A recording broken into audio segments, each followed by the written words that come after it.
Assalamualaikum warahmatullahi wabarakatuh. Perkenalkan, nama saya Muhammad Anggi Alif dari KKN Unusida tahun 2021. Di sini saya akan mewawancarai Bapak Muhammad Ja'far Shodiq selaku tokoh agama di Desa Durung Beduk RT 1 RW 1 mengenai COVID-19 menurut perspektif agama. Assalamualaikum Pak Ustadz. Waalaikumsalam warahmatullahi wabarakatuh.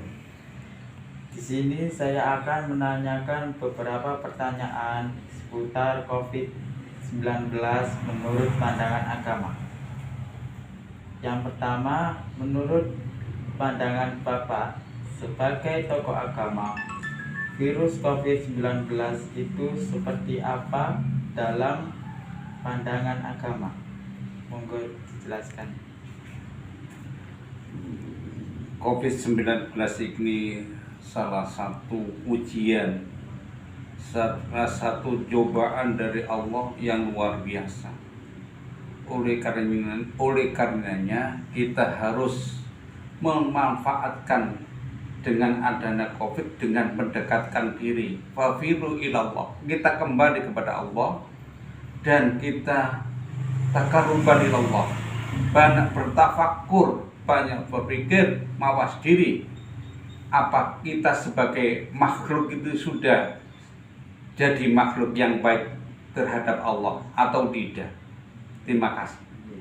Nah, Untuk pertanyaan yang kedua, menurut pandangan Bapak sebagai tokoh agama, adakah cara untuk mencegah penyebaran virus COVID-19 semakin meluas dalam pandangan agama? Monggo jelaskan. ya, kalau kita lihat dari segi kesehatan, protokol kesehatan itu kan kita mengambil contoh-contoh yang sudah ada di berbagai negara. Lebih baik kita menjaga diri kita sendiri dan juga orang lain. Contohnya, kalau di sana ada wabah, kita jangan datang. Kalau di sini ada wabah, kita jangan keluar dari tempat kita. Di samping itu, kita tetap bermohon kepada Allah, bermunajat kepada Allah, jangan mengurangi beribadah. Walaupun protokol kesehatan menganjurkan kita jauh-jauhan, tapi cara kita kan punya cara sendiri, cara mendekatkan diri kita kepada Allah. Terima kasih. Untuk pertanyaan yang ketiga, menurut pandangan Bapak sebagai tokoh agama, jika kita atau orang sekitar kita terjangkit virus COVID-19, apa saja langkah yang dilakukan untuk meringankan gejala maupun segera sembuh dari virus COVID-19 ini? Monggo dijelaskan. Untuk ini masalah untuk menjaga kita orang yang bertakwa dan beragama. Satu, kita berdoa, itu yang utama. Vaksinnya vaksin doa secara spiritual, ya. Secara kesehatan, ya, kita jaga imun kita, makan yang cukup, vitamin yang cukup, itu yang harus kita lakukan.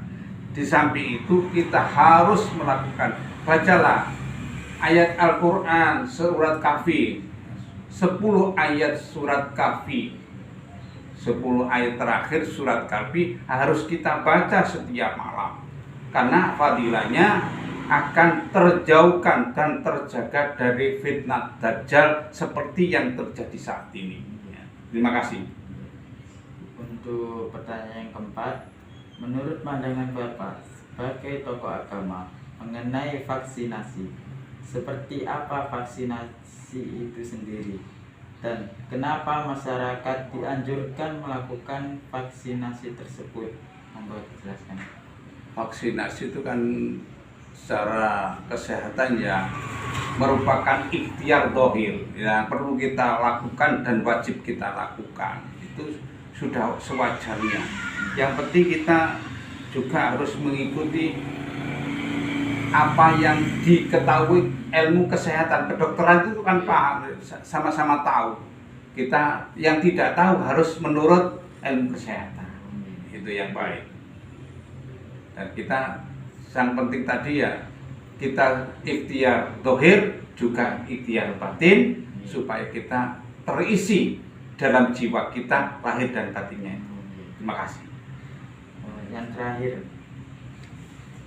sebagai tokoh agama, berikan motivasi kepada masyarakat agar mau menjalankan vaksinasi sesuai anjuran pemerintah dan motivasi untuk tetap semangat dalam menjalankan kehidupan sehari-hari di kala pandemi seperti ini.